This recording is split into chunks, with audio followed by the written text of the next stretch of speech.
Hi, this is Josh Marshall, and this is the Josh Marshall Podcast. We have a genuine international crisis on our hands. And that word, I mean, I guess international, maybe there's some dispute there. Is it a European crisis or a North Atlantic crisis or something like that? But Russia is one of the two major nuclear powers. Well, I guess three major nuclear powers in the world. So it's a global crisis. And that phrase gets thrown around kind of promiscuously. I think the last one we had that was genuinely in that category was possibly the annexation of Crimea in 2014. But really, you have to go back to 2002 and 2003 with the lead up to the Iraq War. That was a big global crisis, and it was drawn out, and it pulled in the UN Security Council and all this kind of stuff. And we the U.S. wasn't necessarily the right side of that, to put it politely or put it charitably. But this is real.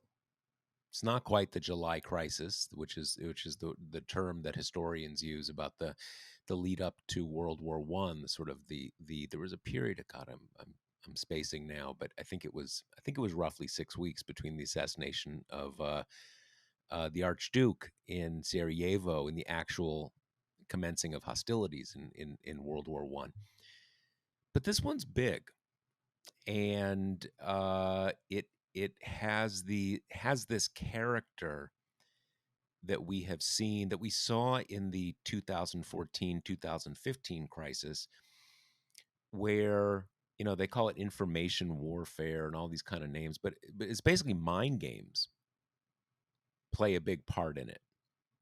And one of the dimensions to this one is that the Russians and their proxies running these little kind of puppet states in the eastern part of Ukraine. They're putting out these things that Ukraine is shelling their civilians, and there's terrorist attacks, and there's going to be a genocide of ethnic Russians. Now, we should always be skeptical of what we hear from any sources, from foreign governments we don't like, from our own government. But the idea that Russia has between 150 and 200,000 troops marshaled along the borders of Ukraine, and Ukraine is going to start attacking them when Russia has overwhelming military support, a superiority over Ukraine. I mean, the whole thing is absurd. And one thing we have seen in this crisis is that the U.S. is getting into this game too, but in a different kind of way. The U.S. was really kind of caught flat-footed by what happened in 2014, 2015, again in 2016 in the U.S. election. Now, it's not that the U.S. doesn't have um, a long history of its own psychological warfare and information warfare and stuff like that, but this was a kind of a new digital. I don't know. There's a phrase I can't remember in Russian military thinking they have about this, which is basically you kind of you set aside conventional warfare isn't the only thing. You do a lot of information warfare and a lot of deception and blah blah blah blah. In any case, what the U.S. has been doing here is using something it has a lot of, which is intelligence, satellite imagery, signals intelligence, all sorts, human intelligence, and has been basically disclosing what the Russians are planning to do or thinking about doing in advance, and kind of getting a jump on them, right? If you're kind of trying to act by surprise and the other side keeps letting out your secrets, that sort of throws you off. And one thing I think the U.S. has done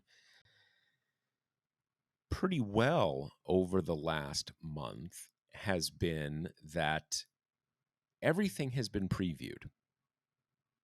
You know, the false flag attacks, the sort of the incidents that are going to be the provocation that justifies a Russian invasion. Um, and so now, when that all seems to be happening, everybody's been prepped for it. It's totally out in the open. Now, it's not that people who follow this stuff closely might not have kind of anticipated this and know how these kind of games run and everything. Uh, but there is a knocking everybody off balance, keeping them kind of questioning what's actually happening, what's not happening. That the U.S. has gotten onto that territory itself, and largely, I think, by saying real information. Now, I always get into conversations with readers like, well, real information. How do you know the U.S. is telling the truth about all this stuff? Well, I think a few ways, and in general, I don't take it for granted that what the U.S. government says is true. But another dimension of this crisis has been that a lot of the key information is available from open source information. You don't have to be a great power nowadays to have satellite imagery. There's lots of commercial satellite companies. You just buy the stuff, right? And so you can see what's happening with these troop movements and stuff like that. And there's a whole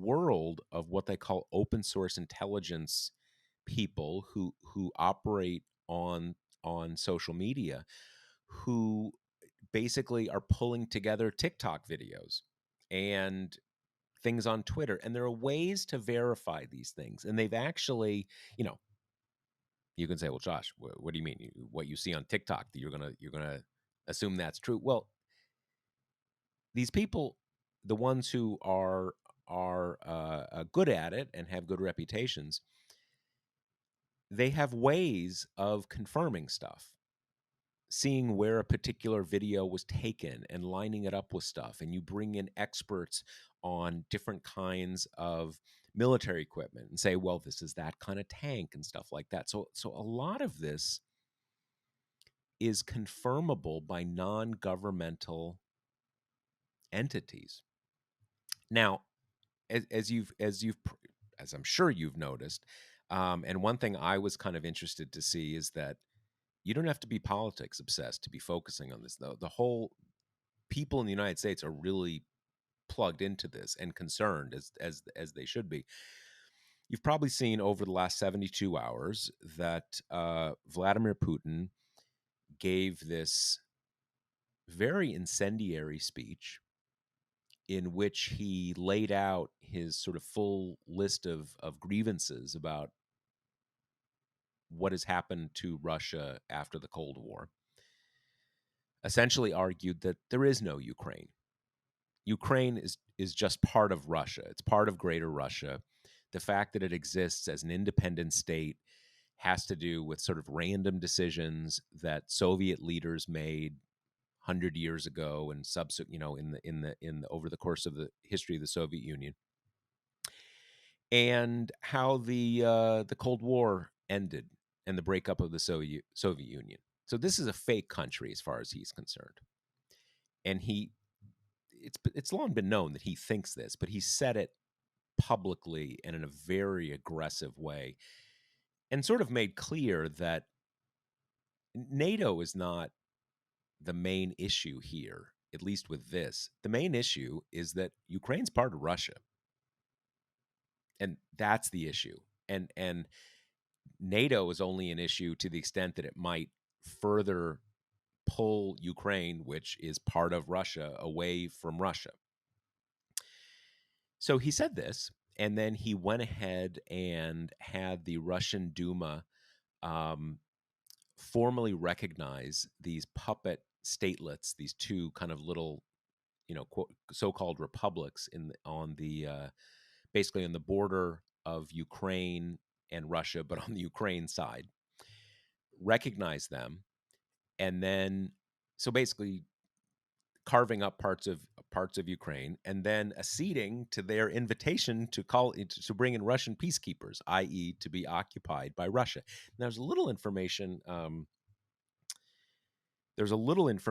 out today that it's not completely clear how many troops actually went into these places. And Russian troops have been operating there more or less openly since 2014, 2015. Now, is this the whole thing? Is there about to be a, a full-scale invasion? People are right when they say this is an invasion. You've got them declaring that Ukraine has been broken up and they're sending their troops in there.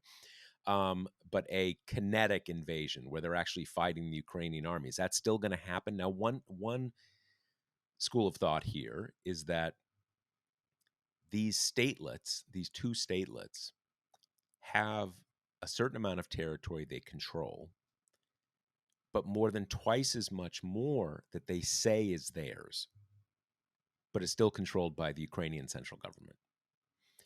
So one way you could see this playing out is these puppet statelets say, hey, Ukraine's occupying our territory. Hey, Russia, can you help us get our territory back?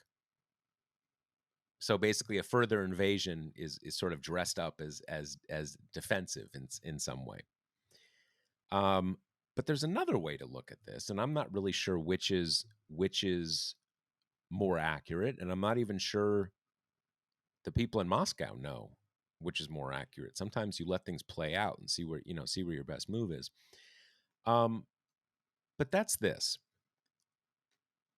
For the last God, it's going on like a month now or so, we've been in this situation where Russia has put itself in this position, but has been faced with an increasingly binary choice, which is to actually invade after you put 100 and then 150,000, and now supposedly upwards of 200,000 troops on Ukraine's border. Or after all that threatening and not getting any concessions from Ukraine or NATO or the United States, that you just say, okay, never mind, which is, in the ways that great powers work, a humiliation. And humiliation and domination are the languages that Vladimir Putin speaks. So why not just invade? The Russian army can greatly overmatch the army of Ukraine. So why not? Well, there's all the sanctions you might get from the US and NATO to start with. But you could also have an insurgency that kind of really bleeds Russia over time. They have the recollection of Afghanistan, which arguably was a key thing that brought down the Soviet Union. So another way to look at this is to see it as kind of an off-ramp for Russia, to basically say, okay, a full invasion is too costly, but we'll lop off these two areas, jump up and down and threaten, and then say, okay, we did what we want. We're going to keep our soldiers there, but you give yourself a third option. And I still kind of think it is that thing that is happening. So we're going to talk about that, and try to figure out what is going on. And we're going to talk about a few other topics. Before we get to that, let me let you know that we're going to be introducing a new occasional feature on the Josh Marshall podcast, and that's called a Josh Marshall podcast extra.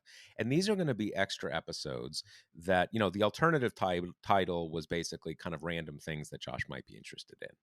And these are going to be shows that are not the sort of the wrap ups of the week in politics that Kate and I usually do, but just interviews with people who I think might be interesting to interview, or topics to discuss. And Kate might have topics that she wants to do as well. And at least the first one we did, I just did solo. And what it was is I did an interview with this guy named Jamie Jeffers and his producer, who goes by the name Z. In any case, this is a history podcast that I really love. It's called the British History Podcast. I am super into it, and as those of you who know my background know, I have a history background before I got into journalism, so I'm very interested in public history, history that is not just you know. Locked away for specialists, but narrative history that people who are interested in the past can enjoy. So anyway, I am very into this podcast. It's so good. It's a great mixture of both very sophisticated but also just great engaging narratives. I mean, I'm totally hooked. I've learned a lot from it. So I did an interview with those two, and we talk about their podcast and history podcasting and history and a bunch of stuff. I think that episode is gonna show up in your feed on Friday. I'm not sure that exact day is locked in, but it's probably then, and if not, a day later or something like that. And just wanted to let you know that it's coming, so you don't see it and say like, "Whoa, what happened to Kate? Did Josh did something happen here or something like that? Or they radically changed the format?" So you probably see that in a couple days. Now, before we get down to the rest of the episode, after my lengthy monologue, if you've got to return to the office, you may as well come back strong. But now but now that your daily commute is back, you can't afford to waste time taking everyone's custom coffee order. Grady's Cold Brew makes it easy to please everyone at the office, even the God, what's wrong with me today? Even the vegan keto bodybuilder in sales. Their bean bags are simple to brew. Just add them to a container of cold water and let them steep in the office fridge overnight. Stock your break room with sweeteners, syrups, and alt milks, and let everyone be their own barista. Order a beanbag box to get 72 servings of subtly sweet cold brew for $60. That's the price even accounting will love. Ready to give it a try? Get 25% off at Grady'sColdBrew.com with promo code TPM. That's Grady'sColdBrew.com with promo code TPM. Okay, Kate Riga, what are we talking about? So I think you set the scene well, Josh, with what's been going on kind of the Russia side of things. And then on the United States side of things, on Monday is when you kind of had Putin mobilizing the troops to go into these breakaway regions. And then Biden addressed the nation and said that he was basically putting like starter sanctions on Russia, not kind of exerting the full scope of economic pain that the United States could inflict, but kind of like the first level of those, which basically targeted, cutting Russia off from Western financing, clearly kind of an effort to go at the oligarchs that surround Putin to try to make them financially hurt so they might, kind of turn their support against him, with the promise that the sanctions would get worse if the invasion intensifies. Then you had some EU member nations saying, us too, we will also put on sanctions, and Germany in particular kind of putting the pause on this big pipeline project that Russia's doing, and is really invested in. And so you have that's the stage where we're at now.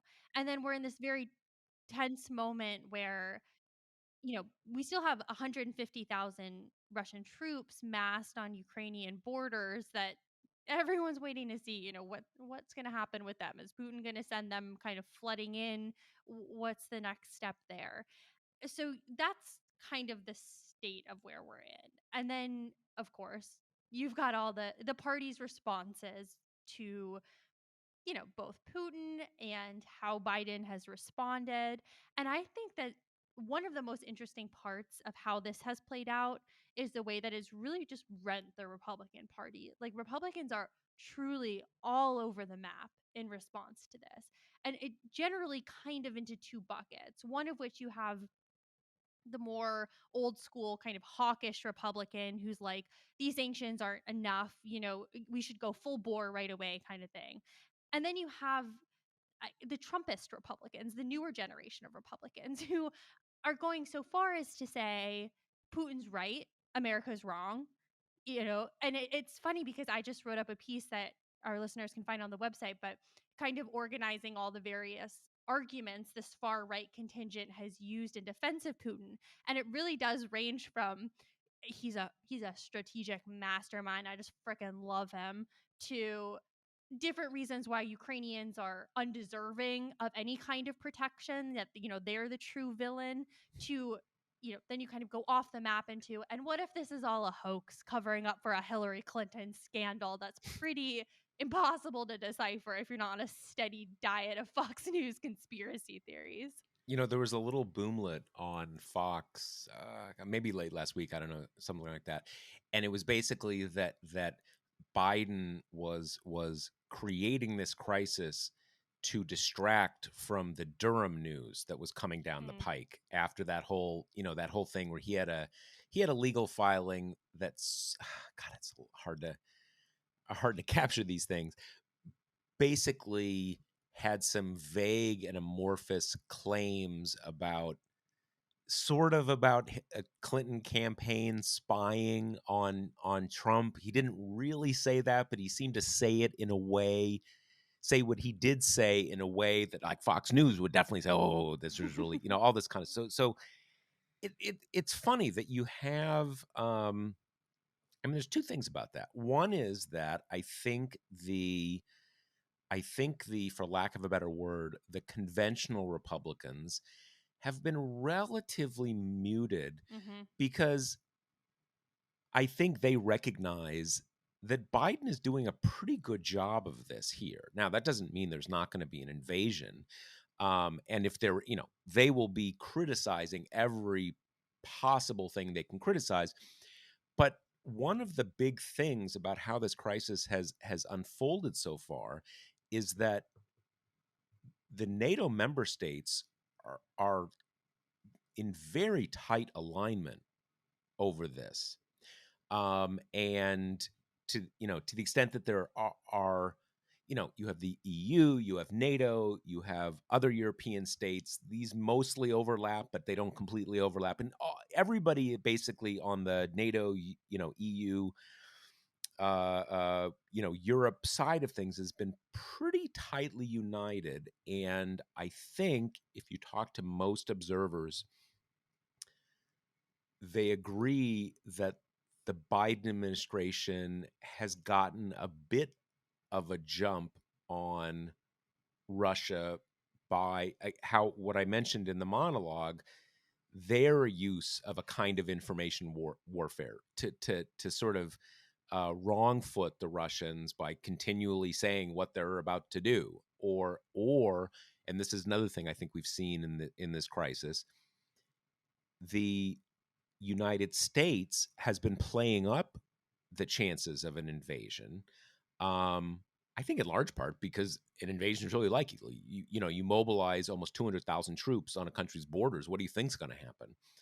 But they've also created this situation where they have made it not just a looming threat that Russia uses to hang over Ukraine, but almost kind of like a promise they need to follow through on or not, right? And to kind of like, all right, they're going to invade, and you got Russia saying, "Oh, you're trying to make us invade." Just they're kind of getting them wound up. In any case, so far, I think most people recognize that Biden has played a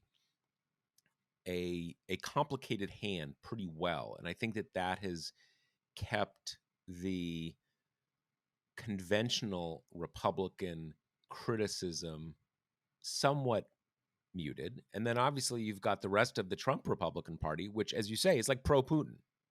They're just, but here's the thing I think that everybody really needs to keep in mind through all of this. And part of this is pro-Trump Republicans are just still burned about impeachment and the Russia hoax and all this kind of stuff. So they're always going to be taking sort of the pro-Russian side just for these situational US politics reasons. But beyond that, this whole drama is really part of the larger conflict, which is the global drama of this era, which is the battle between civic democracies and authoritarianism. So it's not just that kind of like, oh, Trump seems to have some kind of bromance with Putin, so I we love Putin too. Putin represents a kind of strong man rule. So it all kind of fits together. And we know this at some level, but it's no accident that Ukraine keeps coming back to the center of our domestic politics in this country. We had an impeachment over it. The Russia scandal was always deeply tied up with Ukraine, right? It was just inextricably tied to Ukraine, and now you've got this. So it is part of this larger drama that Trump and Putin and this dispute over Ukrainian nationality, they're all tied up together. It's all part of one bigger story. Yeah, I think a couple things. One, you mentioned how kind of NATO, EU, there's been a pretty impressive display of, I think, lockstep from, those groups and also the United States. Everyone is very much seems on the same page. And I do think that's a direct benefit of the kind of information tactic the Biden administration is using, which is like by getting this, using all the considerable intelligence and getting out everything they know kind of into the public sphere. I think it's made it a lot easier for all of these countries to kind of get their get their ducks in a row, instead of having just a purely few days after reactionary response to what Putin does. It's much more kind of a, here's what we're going to do if you invade. He starts the invasion. Here are the sanctions we promised, and they're all kind of on the same level and exerting the same amount of force. And I think that is a big benefit of the kind of transparency that the Biden administration has opted for.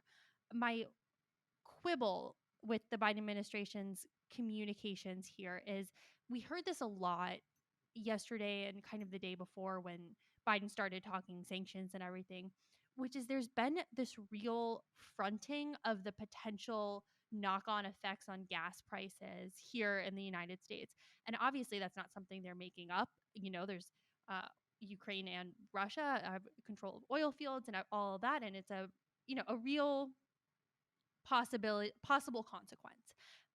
My issue with it is just I sometimes think that this White House is operating under the mantra of we will be as honest as possible with the American people no matter the political cost. And I think that's noble and in some ways pretty healthy after Trump, but in this case it's you're taking an issue that I think a lot of Americans don't really care about because the American stake in it is not super evident. It seems to be kind of a skirmish that doesn't really involve us that much. And Biden already said, we're not going to have troops on the ground. So I think that is a point at which most Americans are kind of like, not my circus, not my monkeys. But by opening with this possibility, which we're not even sure is going to happen yet, of potential gas pain, that just seems like it gives people a personal stake to oppose what the Biden administration is doing, on top of the fact that I think a lot of people might not even really understand why America is getting involved at all.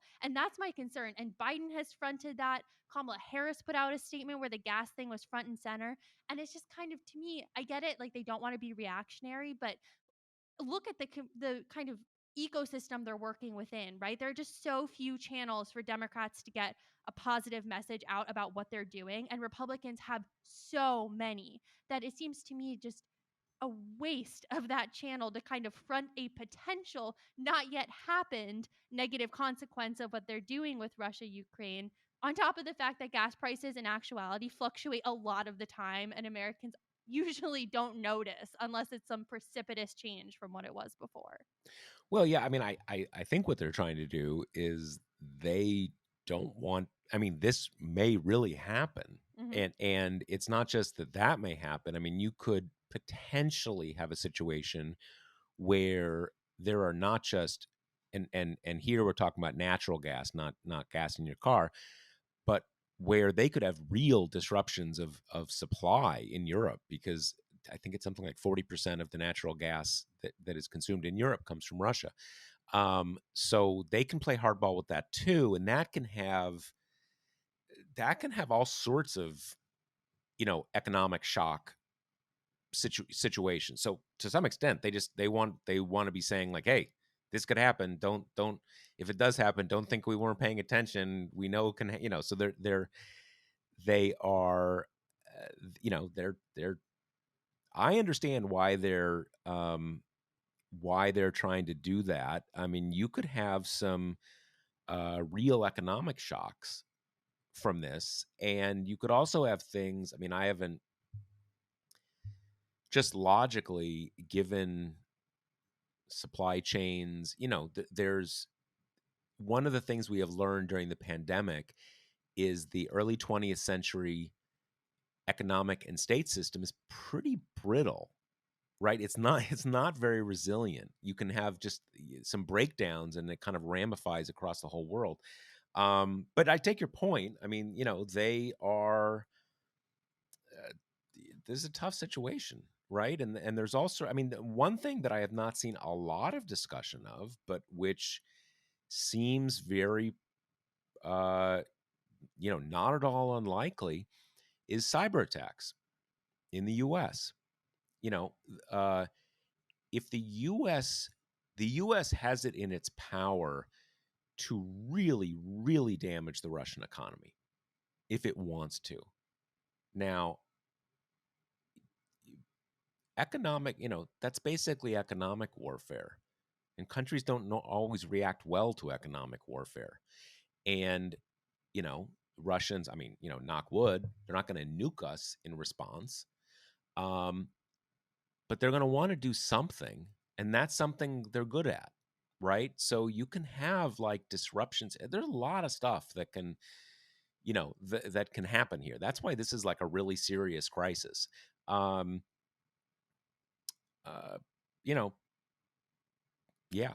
I mean, let me say one thing about this that you mentioned before. They had these, this kind of first round of sanctions.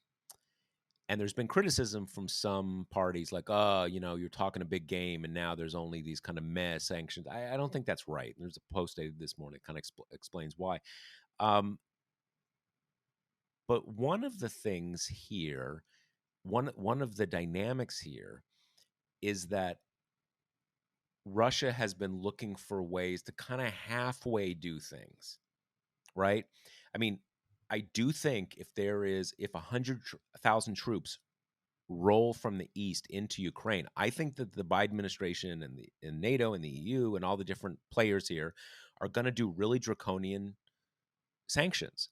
And so part of what Putin here was trying to do was like, okay, I'm gonna get a win here and kind of like show you that I mean business, but it's not quite gonna be enough that you're probably gonna feel like it's like you can really do the big sanctions because it'll seem kind of out of whack, out of proportion, and also you want to hold something back. So there's this kind of back to the mind games, right? There's this effort to there's that same game playing of it's almost like kind of Zeno's aggression, Zeno's paradox thing. If you keep going halfway, you never get there, kind of thing. But that's another dimension of this, and that's you've got two very powerful players here, and they both have a lot on the line. Neither wants to be labeled as the side that lost, so there's a lot of like maneuvering to find the sweet spot where you can say you got what you wanted, that you came out, if not on top, at least not on the bottom, but without taking too many risks. And again, that kind of feels to me what Putin was doing here as kind of an off ramp. I mean, maybe by the end of this episode, he'll that invasion will have started, and that'll be wrong. But that's my hunch. If he wanted to invade, he could have invaded already.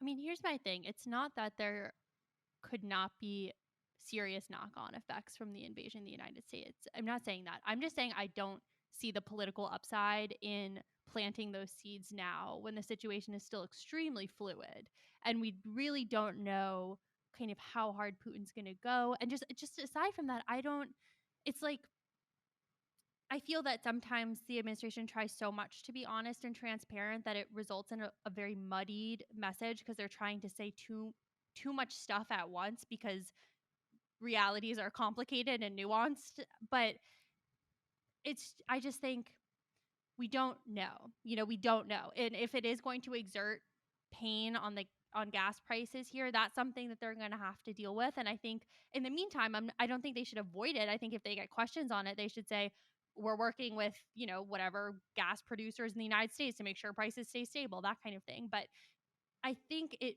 risks the story becoming you Americans are going to suffer because the Biden administration is getting us involved with something that's not our business. It's far away. Who knows what's really going on? When instead, I feel like the thrust should be, dress it up in the old American freedom liberty stuff. That's what we stand for. We're not going to let Russia just run rampant on an innocent country. That's our job. That's what we do, is like make that more painful for him and just kind of lead with that thrust instead of the, okay, well, there might be knock on effects and here's what they might be. And you're not going to like them. And there is a midterm coming up, but it's something we had to do.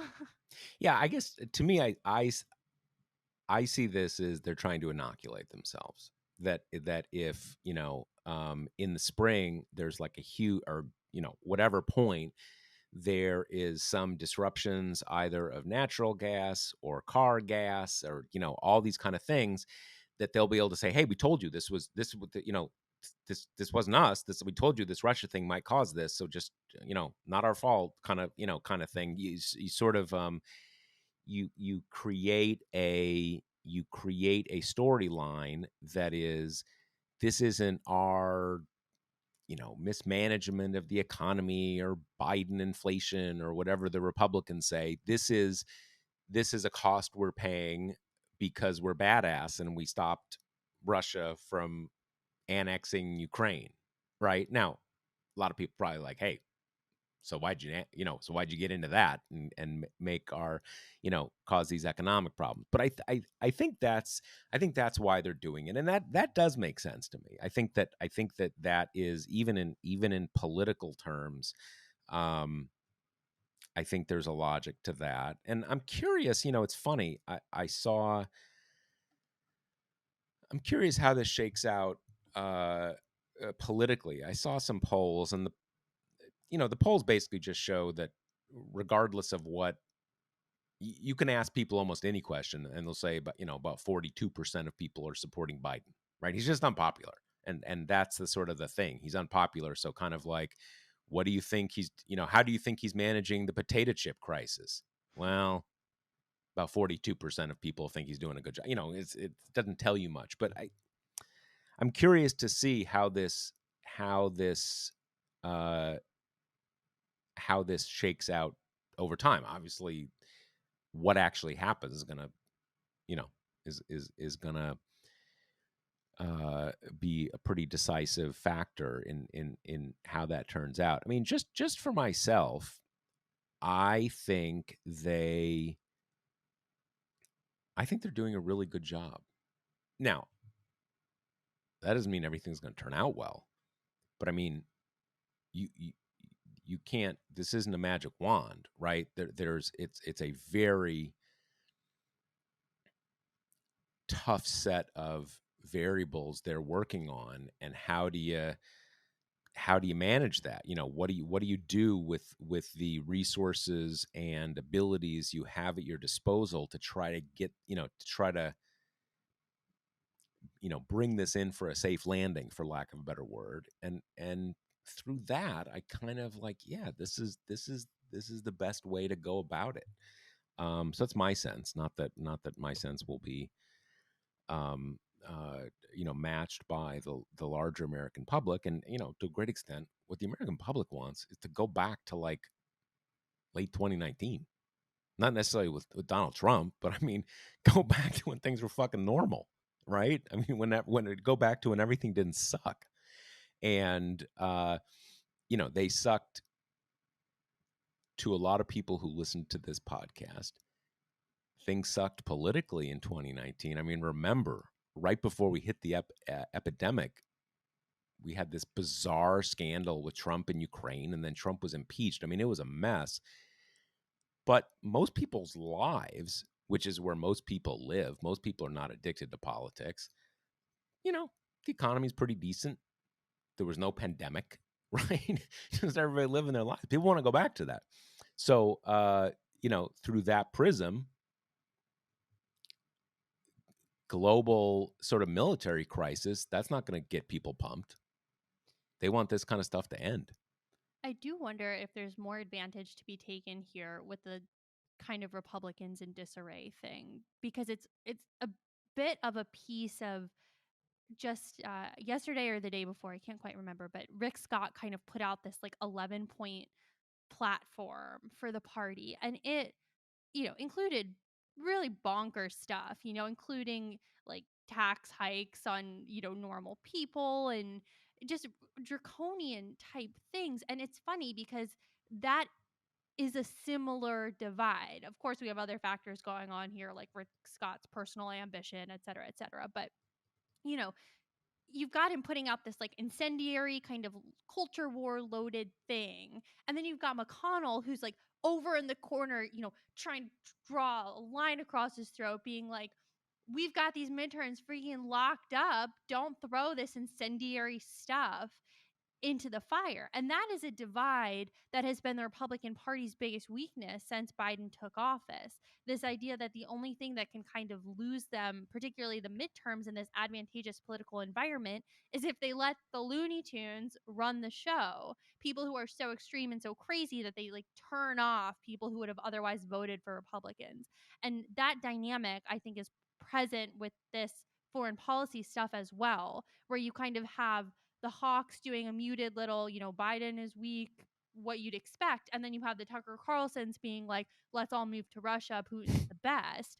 And, that just feels like something I think Democrats could better take advantage of if they maybe kind of honed. And not obviously the Biden administration has a lot on their plate. Maybe this is a job for Democratic lawmakers, but there's clearly tension within the party there that I wonder if could be taken advantage of in a louder way.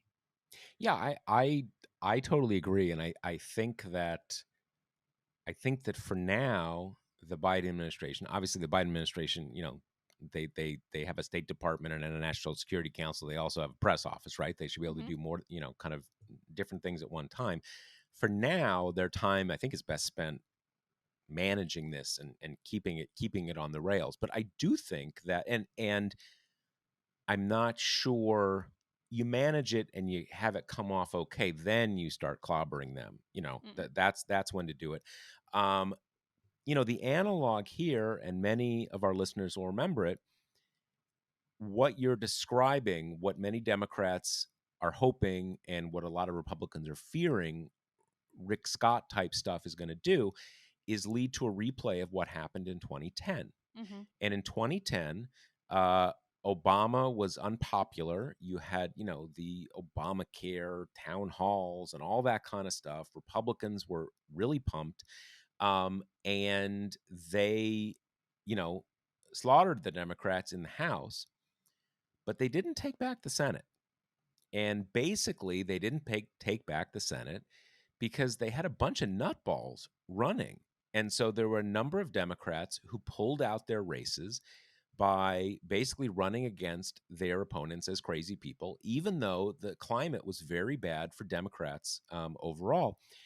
And, Ed Kilgore, old friend of ours at TPM, who now writes for New York Magazine, had a piece up, I think, yesterday where he went through the stuff in that 11-point Rick Scott thing. And as Kay was saying, there's some really bonker stuff out there, in there. And again, as Kate says, you can see Mitch McConnell saying, dude, why?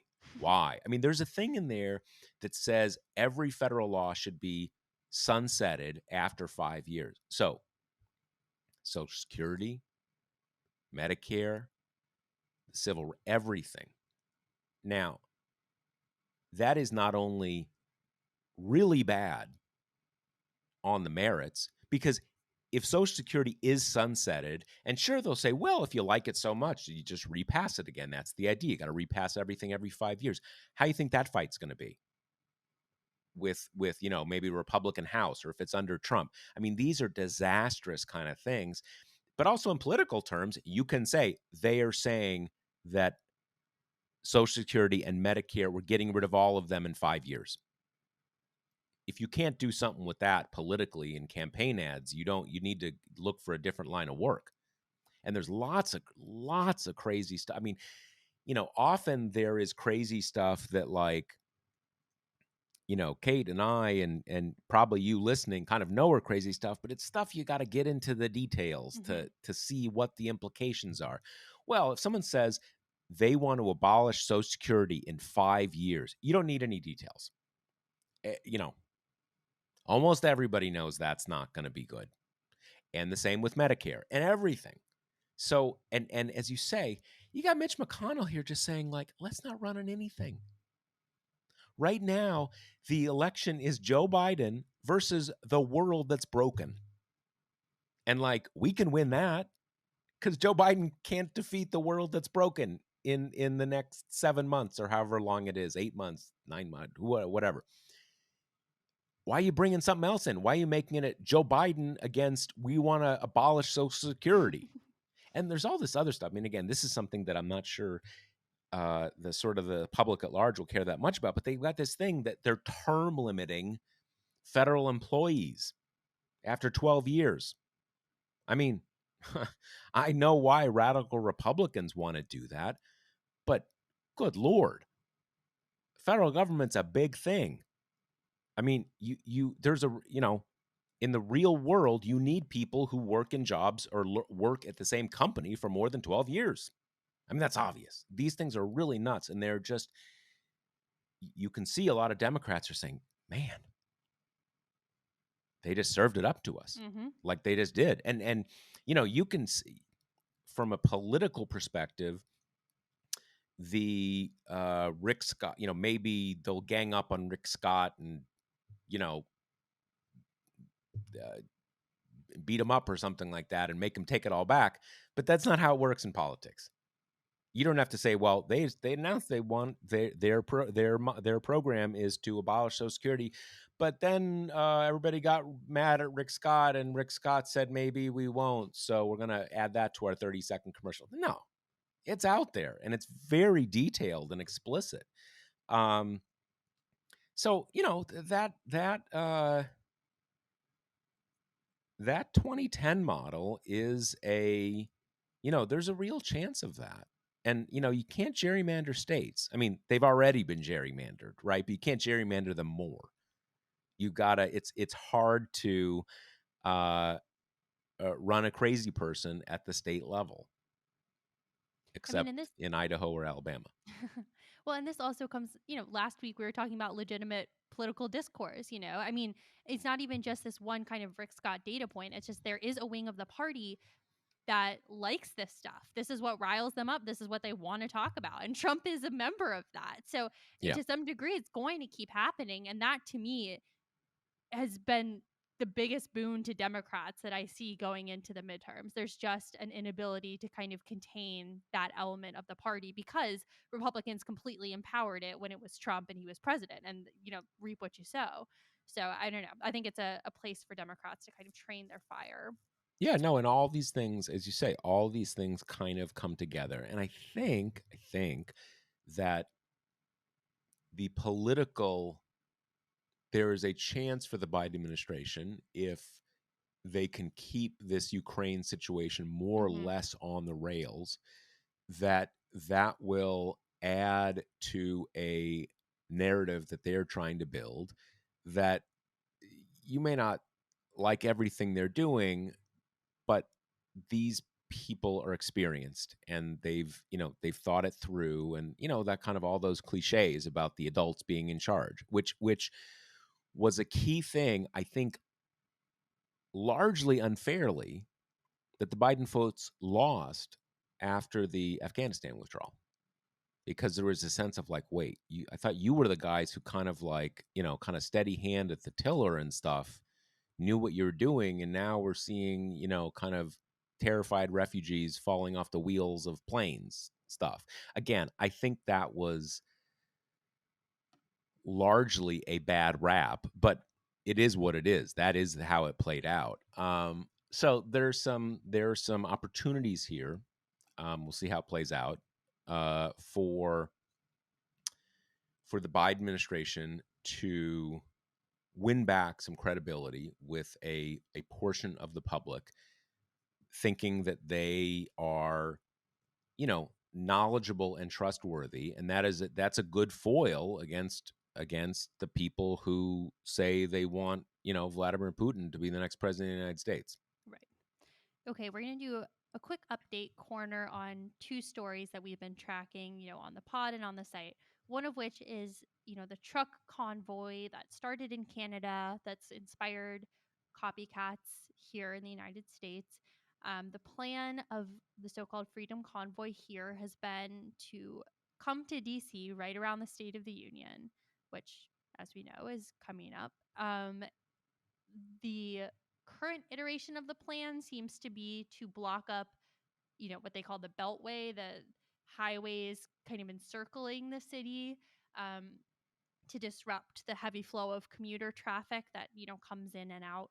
Uh, the National Guard, there's going to be 700 to 800 troops here to kind of basically maintain traffic flow in the face of that. So far, there's not really been any inkling that the convoy is planning to come into DC proper, which I think has been the concern based on those of us with some scar tissue from January 6th. But yeah, that's where it's at now. There's been kind of some funny episodic pieces of, like, in Scranton, Pennsylvania was supposed to be a pickup spot for some trucks and only one ended up coming. And so you've got little kind of delightful anecdotes like that. But that's where it's at now.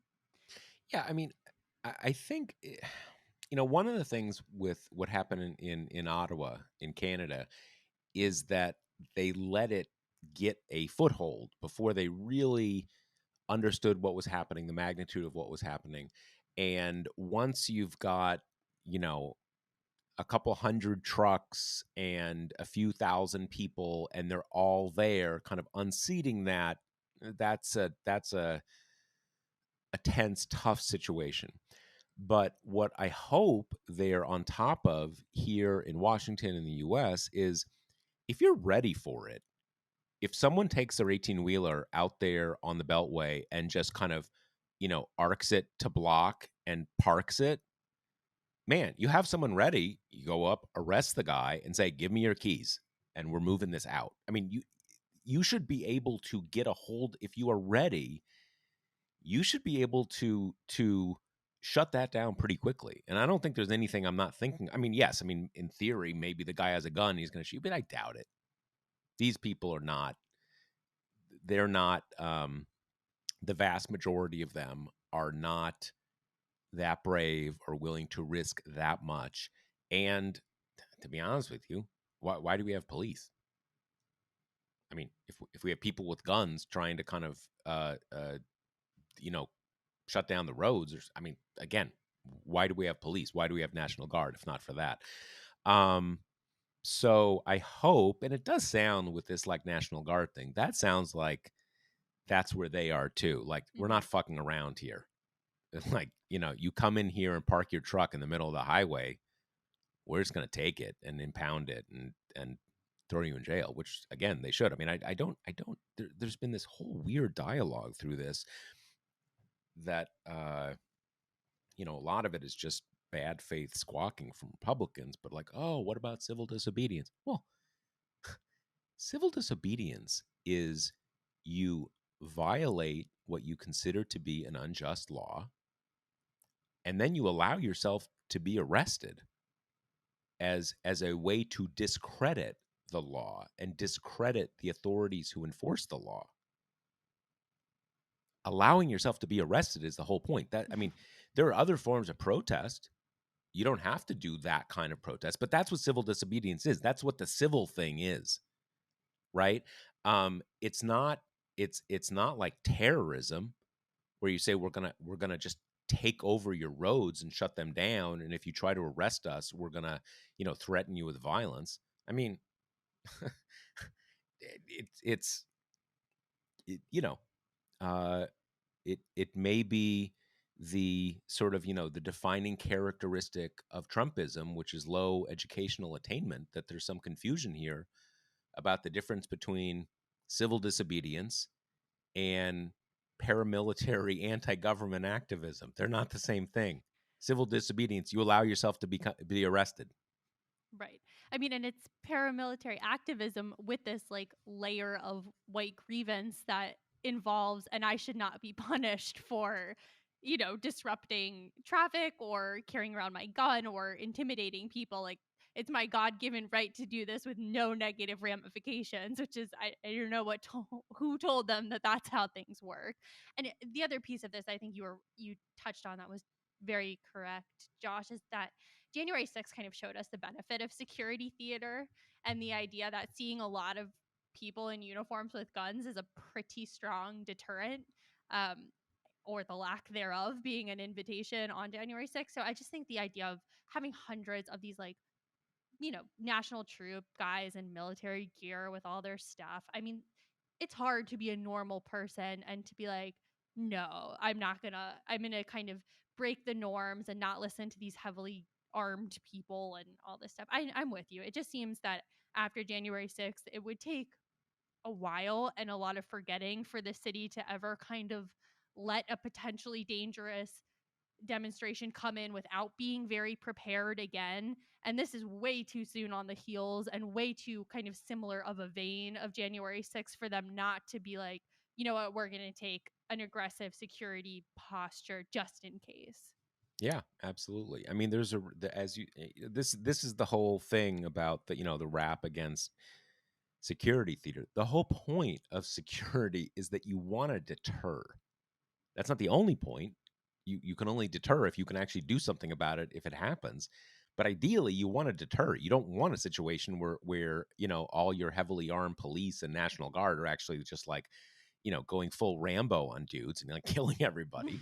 But you need to show that you are able to, then that really is the classic. you know I'm sure everybody will remember, right after and during and right after January 6th, there was this idea that sort of, kind of it was an inside job, and that the Capitol Police officers were, allowed it to happen, or were sympathetic, or were working, all this kind of stuff. And there were a few cases of that, and some people have been disciplined, but basically they were overwhelmed.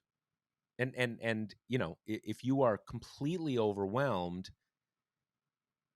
it doesn't even make sense to try to use violence in a lot of cases, because you're just going to end up killing a lot of people and probably getting killed yourself, right? You need to have enough force available that you can that it you know that it's credible, and it wasn't, and they were just overwhelmed. There was kind of, they didn't have. And one point I should make clear here is, if you are prepared and you have sufficient force, you don't have to use deadly violence, because again, you can control the situation.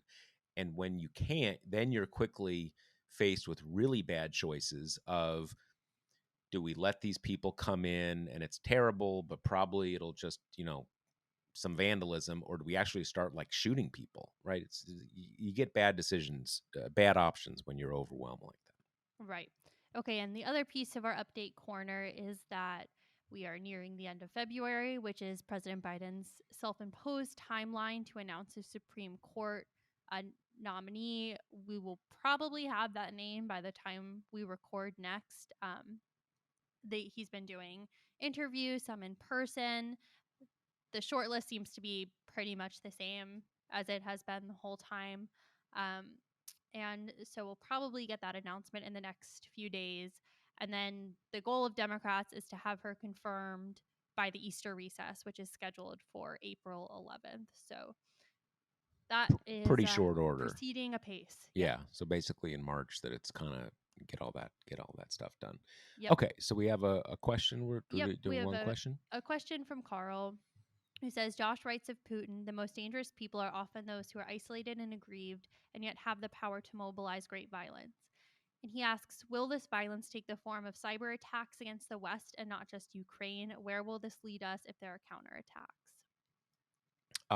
It's a real possibility. I think we actually talked about this earlier in the episode that that's somewhere that Russia excels at, Mm-hmm. and it's sort of inherently quasi deniable. The people who kind of do this stuff for the U.S. side, and again, we do both sides of it, um, can probably know who's at fault, but it's not like a military attack or a conventional military attack where, like, who did it. There's no question who did it. So it's their kind of thing, and these are there's a reason why we call this a crisis. There are very serious tools that each side potentially has, and they can escalate, pretty quickly. Like, what if the U.S. really goes all out with economic sanctions, and then suddenly there are cyber attacks that shut down electrical service in big chunks of the United States? I mean, that's a serious act of war. And then what do we do? Do we do cyber attacks back? Maybe.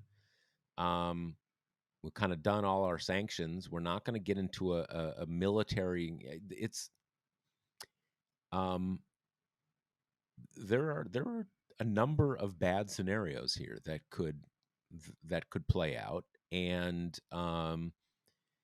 one of the many reasons that this is a very dangerous situation is that you have.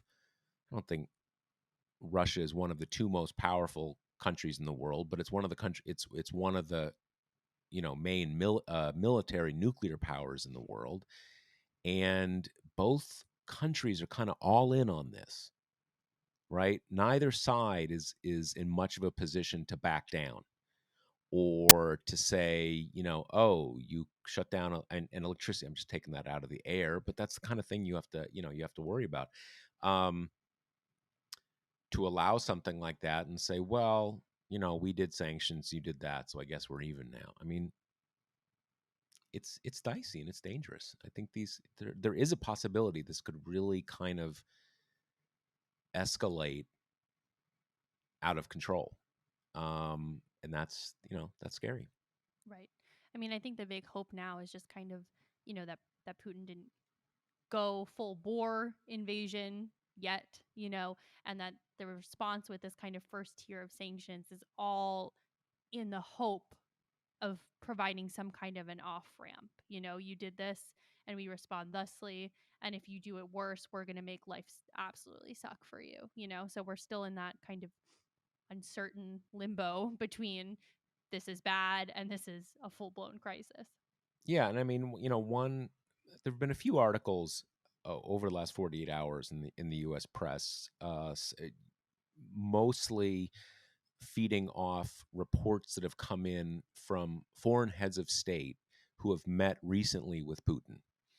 And there's this idea that he has become, basically because of the COVID pandemic, because of the extreme security, kind of infectious disease security that they have put around him, that he's basically just been kind of isolated, and he's, gotten, I don't know, a little loopy or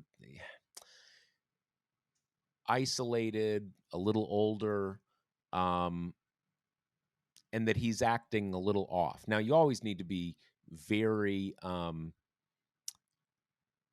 very skeptical of the kind of reporting that sounds like some version of he's a madman, out of control, and all this kind of stuff. What he is talking about here is he's speaking from a deep vein of thought within Russian political culture. Um, they are a great power. They were an empire. They were sort of stripped to their knees after the end of the Cold War. Parts of their country have been taken away from. So this doesn't come from nowhere. This is whether it's majority belief or kind of sometimes majority, sometimes this is a very powerful thing within Russian political culture. But I think what the parts of this that I have seen as maybe plausible are Putin either just did or is about to turn 70. He's been in power for something like 22 years.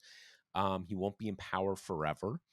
And this is a core thing for him. So, in his idea of himself and his country, this is business that his greatness and his country's greatness would be magnified by his resolving, fixing, right? And people get older, they get a little more calcified in their thinking, a little more set in their ways. And the isolation thing, maybe. But I think there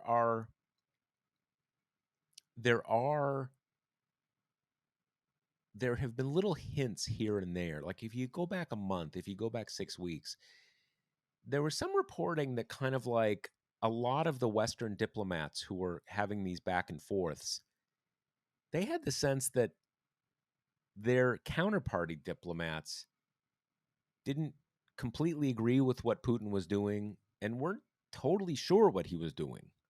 Now, I'm sure our diplomats sometimes don't agree with what our government is doing. You're a diplomat. You do what your government tells you to. That's the job.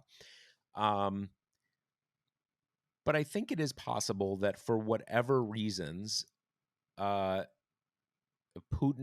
is in a place of maximalism and increasingly aggressive behavior and risk-taking behavior. And again, that's not like, oh, he's a madman, it's only him. It's not. But there's a lot of high stakes moves here. And